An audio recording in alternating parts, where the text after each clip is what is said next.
Okay, so today we're diving into something pretty crazy. Yeah. What if Canada just up and became like the 51st state? The 51st states. Right, 51st state. Yeah. And we're going to be looking at this through some pretty interesting stuff that came out of a little back and forth between Trump and Trudeau. Right. And then Bernie Sanders kind of chimed in too. Two Sanders, yeah. Yeah, it's going to be pretty wild. Yeah. So to kind of set the stage here, this all started with a meeting between Trump and Trudeau. Okay. Down in Mar-a-Lago, right? Yeah. And things were already a little tense. Yeah. Because Trump was kind of, threatening tariffs Yeah. on Canada because he was all worried about illegal immigration and drug trafficking. Right. Well, and this kind of thing, it's like it's a recurring theme, right?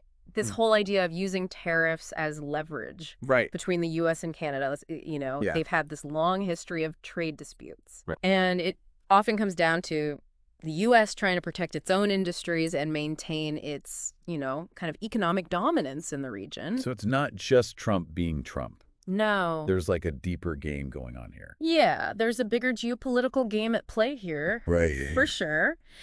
And in this particular meeting, Trudeau, he pushed back pretty hard. Okay. He's like, these tariffs are going to cripple our economy.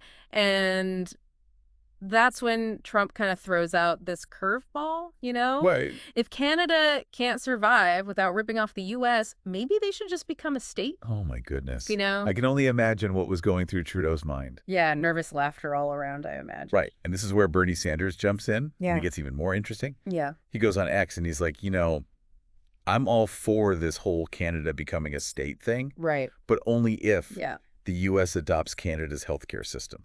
Big if. Right. Big if. Because their systems are like completely different. Oh, yeah. They're fundamentally different. Right. In Canada, they have this universal single-payer healthcare system where everyone's covered through taxes. Right. And, Totally different. Yeah, totally different from the U.S. system, which is this whole mix of public and private insurance. Right. Often results in, really high costs and limited access for a lot of people. You've always said that one of the biggest benefits of that Canadian system is how it regulates drug prices. Oh, yeah. So can you talk a little bit about that? Absolutely. So in Canada, the government actually negotiates directly with pharmaceutical companies. Wow. To set limits on drug prices, which helps make sure that medications are affordable for everyone. Right. And then you contrast that with the U.S., where drug prices are largely unregulated. Right. And, the result is they have some of the highest drug costs in the entire world. And that's why you see some Americans driving across the border Exactly. just to fill their prescriptions in Canada. Exactly. That's exactly the point Sanders is making. He sees Canada's system as a potential solution to this huge affordability crisis that's, plaguing the U.S. healthcare system. Right. But it's important to remember that implementing a system like that in the U.S. would be incredibly complex. Incredibly. Yeah, politically and logistically, it would be a nightmare. Right. Okay, so let's switch gears for a second and talk about the political landscape. Canada's generally considered to be more liberal They are, than the U.S., right? Yeah.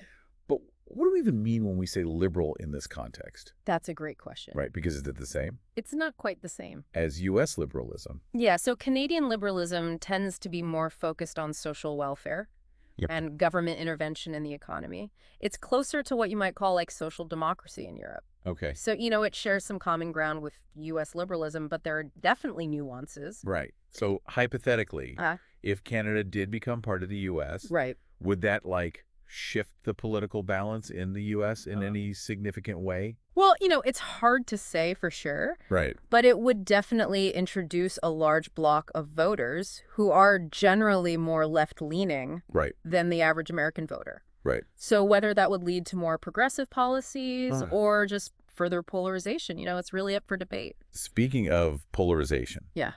We got to talk about Trump's Truth Social post. Oh, yeah. The one where he's gazing over the mountains and there's a Canadian flag next to him. Yeah. And it just says, "Oh, Canada." Oh, Canada. Is he trolling us? Right. What is he doing? Is this a joke? It's hard to tell with Trump. Right. It could be a joke. Right. But it could also be a way of keeping this idea of, annexing Canada alive, even if it's just in a playful way. Even if it's just a little seed that he's planting. Yeah.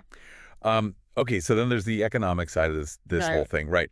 You mentioned earlier how the U.S. and Canada are huge trading partners. Yeah. So if those tariffs that Trump was threatening actually went into effect, wouldn't that hurt both countries? It absolutely would. The economic impact would be really significant. Canada relies heavily on exports to the U.S., especially in sectors like oil, lumber, automobiles. And American consumers, they benefit from Canadian imports too, which often offer lower prices. So tariffs would disrupt all of these flows, and it would likely lead to higher prices for consumers in both countries. Well, in a way, this whole 51st state scenario, however unlikely it is, really highlights how interconnected the U.S. and Canada are. Exactly. It forces us to think about this, this complex web of political, economic, and social ties that bind these two nations together. All right, so let's wrap this up with a big question for our listeners. Could this crazy idea ever actually happen? And what would have to happen to push the U.S. and Canada in such a drastic direction? Something to think about. Yeah, definitely. All right, thanks for joining us for this deep dive, and we'll see you next time. See ya.